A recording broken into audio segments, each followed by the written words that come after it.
Qu'est-ce que tu veux? Toto, c'est la femme qui est passée ici tôt ce matin. Là. Elle a demandé d'insister, de vous dire que votre enfant est très malade. Puis elle a demandé à ce que vous vous rendez là-bas. Il est là, Anatole? Il est sorti avant l'arrivée de votre femme.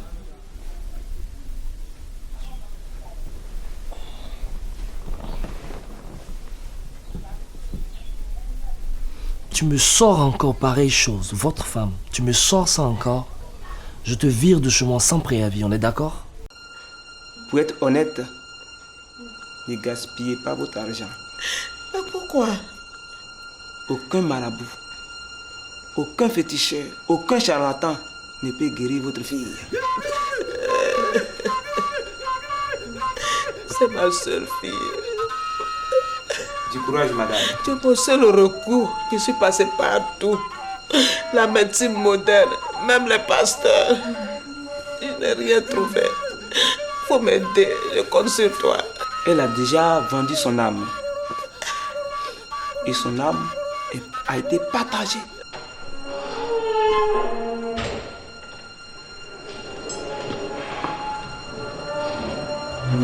C'est vous les parents du petit Dieudonné? Oui, madame. On a fait de tout nos possibles, mais hélas. Quoi? Vous voulez dire quoi? Mon fils est mort. Oui. Non. Non. Papa, oui. Beaucoup de courage. Papa. Du courage. Papa, tu as entendu? Tenez. Tu as entendu? Tenez, papa. C'est pas mon fils. C'est pas lui. C'est pas lui. Mon fils. Mon fils. Mon fils. Oh, oui.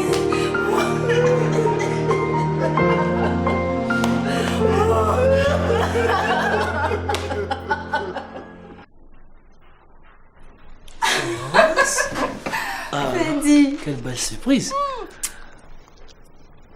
Comment tu vas? Super bien. Et toi? Ça va? Ça va. Tout beau comme ça. Oh, écoute, est-ce qu'on a le choix quand on vient voir le ministre? Je vois. Tu as rendez-vous avec lui? Oui. Ah, d'accord.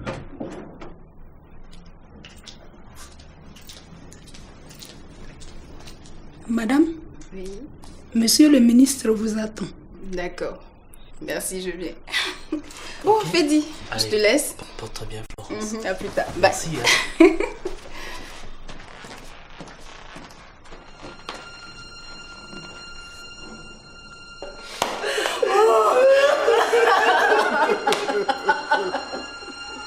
Mon fils.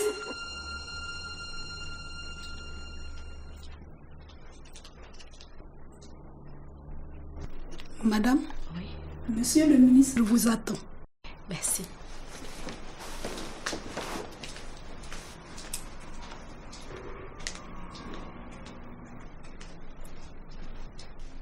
Monsieur? Madame? Monsieur le ministre vous attend. Merci, madame.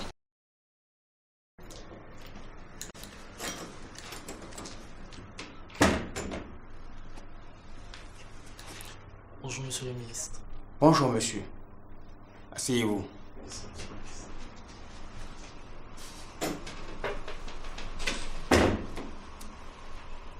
C'est vous, monsieur Frédéric Darko Nyantala? Oui, monsieur le ministre. J'ai appris que vous êtes professeur d'histoire et de géographie de lycée. Et en ce moment, vous êtes en détachement au cabinet du ministre de l'Éducation nationale. C'est exact, monsieur le ministre. Avouez qu'un professeur même d'université, c'est un gain petit. Rien du tout, hein? Ça, je ne vous le fais pas dire, monsieur le ministre. Ah, je sais très bien de quoi je parle. J'ai été moi-même professeur pendant une douzaine d'années. Et là, j'ai assez vite compris que je demeurais pauvre si je ne bifurquais pas vers la politique, seule voie d'enrichissement pour tous ceux issus de familles pauvres. Enfin bref, ma fille a demandé à ce que je vous rencontre. Chérie Bibi? Vous l'appelez chérie Bibi? Excusez-moi, je voulais plutôt dire Sylvie Okeke. Ah, écoutez, ça ne me gêne pas du tout. Vous pouvez l'appeler chérie Bibi. C'est ce qui me fait d'ailleurs plaisir. Il me semble que vous avez quelque chose à me dire. Oui, monsieur le ministre, j'aime Sylvie. Aimer? Si vous le voulez, aimer n'est pas assez fort. J'adore Sylvie. Vous l'adorez. Vous pouvez m'expliquer cet amour-là? Monsieur le ministre, sauf votre respect, vous convenez avec moi qu'il est difficile d'expliquer l'amour. Vous rencontrez une personne parmi tant d'autres et vous vous dites, c'est elle. C'est elle qui sera la mère de mes enfants. Sylvie dégage beaucoup d'ambition et d'optimisme. J'ai une spiritualité beaucoup avancée, même si je ne fréquente pas les lieux de culte. Et pour moi, le bonheur, c'est de vivre auprès de quelqu'un que vous aimez. Sylvie est une fille charmante. Vous aussi, vous êtes un beau et charmant garçon. Merci, monsieur le ministre. Maintenant, dites-moi concrètement, que voulez-vous de Sylvie? Je veux l'épouser. L'épouser? Je souhaiterais même officiellement vous demander sa main. Vous demandez officiellement la main de Sylvie. Écoutez, jeune homme, croyez-vous au paradis? Je crois plutôt au paradis terrestre. Je ne crois pas du tout en ce paradis que nous enseignent les religieux parce que je pense qu'ils le font juste pour que ceux qui les fréquentent respectent les commandements de Dieu. Je dirais que je suis plutôt un adepte de la réincarnation. Faites-vous partie d'un ordre mystique? Monsieur le ministre, je suis membre de la Lumière d'Afrique. Très bien. C'est parfait. Écoutez, jeune homme, je tiens à Sylvie comme je tiens à la prunelle de mes yeux. Je n'aimerais pas qu'elle souffre dans son foyer. Êtes-vous capable de supporter tous ces caprices? Monsieur le ministre, je suis prêt à tout supporter. Si elle vous demande de vous coucher pour qu'elle vous marche dessus, en serez-vous capable? Monsieur le ministre, je l'ai déjà fait et je ne me priverai pas de le refaire à nouveau tant qu'elle en aura envie. Et si Sylvie refuse de vous parler, que ferez-vous pour l'apaiser? Monsieur le ministre, je me mettrai en genoux en face de Sylvie et je lui demanderai pardon de me parler à nouveau après lui avoir déposé à ses pieds des gerbes de fleurs. Si vous apprenez ou constatez qu'elle a des défauts ou des attitudes que vous ne vous imaginez pas, que feriez-vous? Monsieur le ministre, je pense qu'on a tous des défauts et des qualités. Comment ne pas arriver à vivre avec les défauts de celle qu'on a choisi d'aimer? Si un jour, vous la surprenez dans le lit conjugal avec un amant, que ferez-vous? Quelle sera votre première attitude? Monsieur le ministre, je lui dirais simplement qu'elle aurait dû m'avertir afin que je ne puisse pas faire intrusion dans sa chambre sans l'en informer. Très bien. Je vois que vous irez loin. Je vous accorde la main de ma fille. Merci, papa. Merci, monsieur le ministre. Je vous préviens que le mariage aura lieu dans moins de 3 semaines. Êtes-vous prêt? Je suis prêt, monsieur le ministre. Très bien. C'est monsieur le président de la République lui-même qui donnera la date de ce mariage. Mais tenez-vous bien. Il sera votre témoin et son épouse, celui de ma fille Sylvie. Monsieur le ministre, je ne sais comment vous dire merci pour toute cette générosité que vous dégagez à mon égard. Je vous remercie, monsieur le ministre. Pas de quoi. Mais dites-moi, quel profit comptez-vous tirer de ce mariage? Monsieur le ministre, rien du tout. Comment ça, rien du tout? Écoutez, Ne mentez surtout pas. Maintenant que vous avez la main de ma fille, c'est le moment de me dire ce que je peux faire pour vous. Un coup de pouce. Monsieur le ministre, j'ambitionne être élu député maire de ma province aux prochaines élections. Ah, je comprends. Mais de quelle circonscription s'agit-il? C'est la province de Bamunda. Bamunda. Ah, je vois.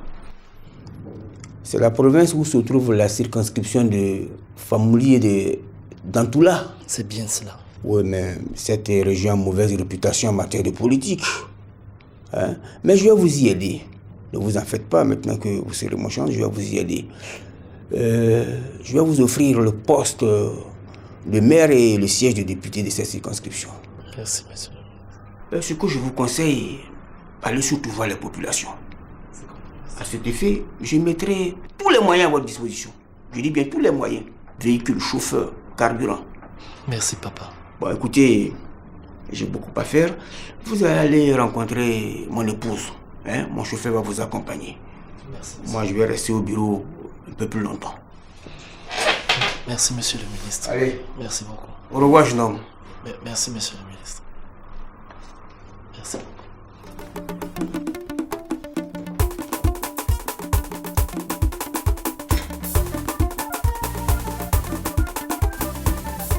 Ça va, chérie? Ça va. Et ta journée s'est bien passée? Oui, du bureau, je suis allé voir ton père. Et c'est lui qui m'a demandé de venir chez vous pour rencontrer ta mère. Ah, d'accord. J'espère qu'il t'a pas fatigué ce vieux, hein? Non, ça va. Ok. Donc, maman, voici le fameux Fedi.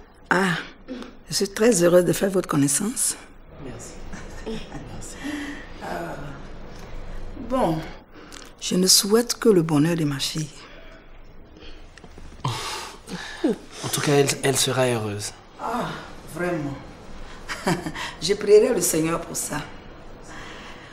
Mais dans tout ça, j'ai une petite crainte.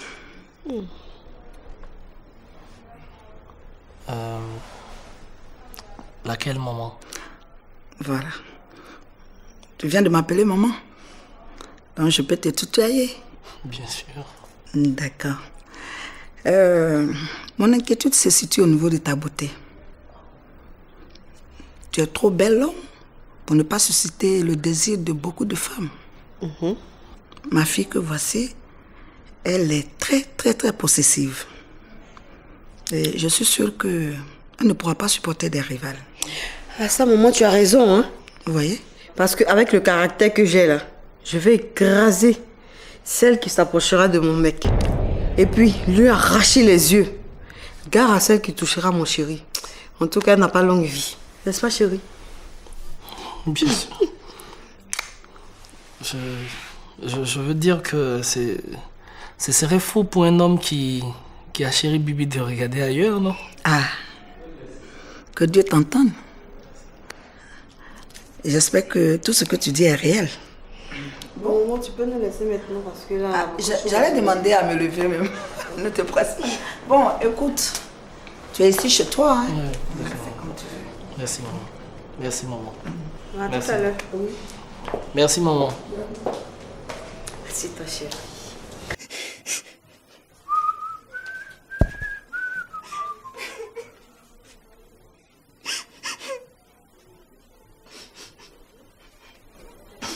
Tu as mal, Sanata? Oui, tonton. J'ai mal. Votre fils est décédé. Et depuis cet après-midi, on vous cherche partout dans la ville. On vous demande de vous rendre au domicile de votre femme. Pourquoi tu pleures comme ça, Sanata? Tu le connais pas, mon fils? Je l'ai une fois vu. Il est venu ici avec sa mère lors de votre nomination pour vous féliciter. Et Anatole? Il est chez votre femme pour recevoir la condoléance. Il m'a dit d'insister pour que vous vous rendiez chez votre femme dès votre arrivée. Je passerai là-bas demain. Ah, tonton, est décédé. Même qui vient d'arriver. Bonsoir tout le monde, mes condoléances. Bonsoir Fedi. Oui, tu peux... Bonsoir papa.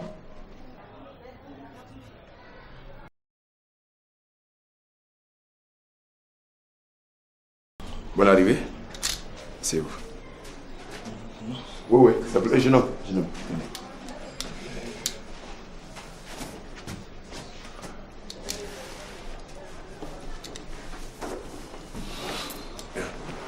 Ça tombe bien. La famille a décidé de faire l'inhumation à partir de 14h. 14h. Oui, 14h. Dans ces cas, je peux retourner au bureau. De toutes les façons, je suis même pas la bienvenue ici, donc... Écoute, agir ainsi, c'est d'aggraver la situation.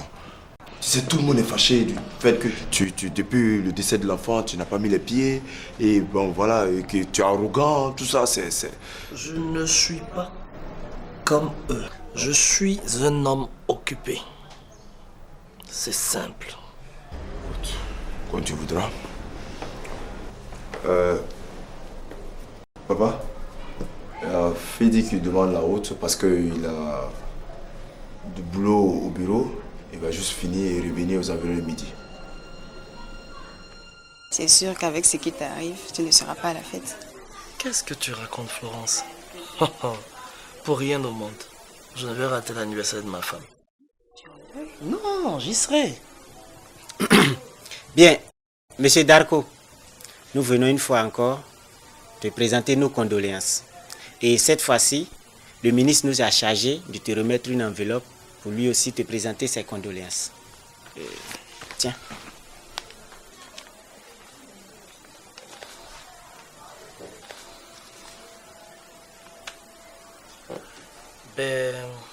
Chers collègues,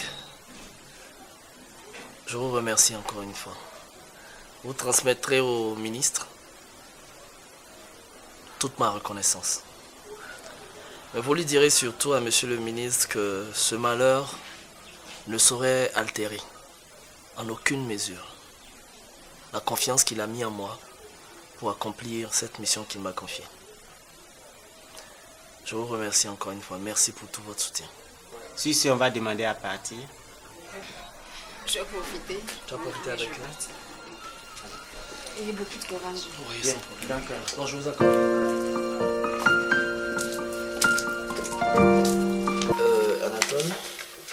Anatole. Ah oui. Tu pourrais, s'il te plaît, faire partir cet argent à Monique. Quand tu peux, hein. Moi, j'ai pas envie d'arriver chez ses parents. C'est mes collègues qui ont fait venir ça pour me dire condoléances par rapport au gosse, quoi. Attends. Tout ça? Tu peux lui envoyer cet argent, s'il te plaît. Ok. Comme tu voudras. Dis-moi, il n'y a pas d'autres détails à ajouter à ça? Non.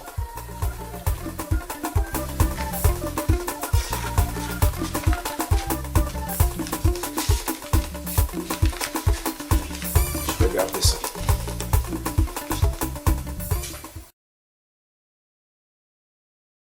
En politique, tu sais, la rumeur enseigne. Et l'art du mensonge détruit l'adversaire. Il faut arriver à le rendre détestable, même aux yeux de ses plus farouches partisans. Mais en quoi faisant? Je vais t'expliquer.